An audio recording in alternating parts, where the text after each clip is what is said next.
Saint Photius the Great.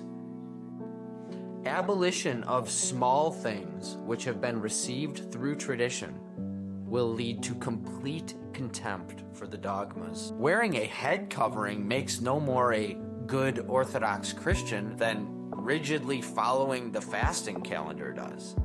Without the right disposition, without humility and faith, externals mean nothing as it pertains to our salvation and can even become a temptation for pride and judgment.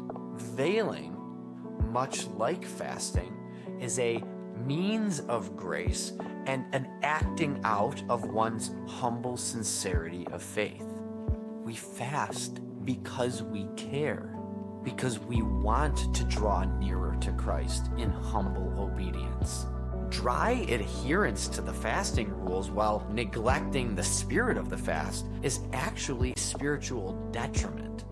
Surely, nobody would advocate for the elimination of the fasting standards just because fasting isn't an end in and of itself, but rather a means to holiness. Surely, no one would argue that whether or not we fast doesn't matter either way. Yet, why then do we hear so many in the church asserting that veiling isn't something that ultimately matters one way or the other?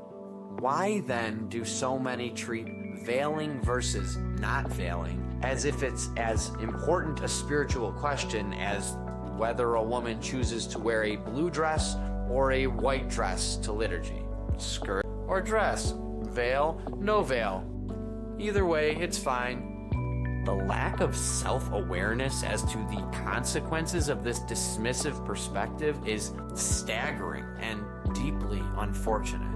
In truth, those who are forging this spiritually destructive path in the Orthodox Church are actually following the path already tread by the Roman Catholic Church after the Second Vatican Council in the 1960s.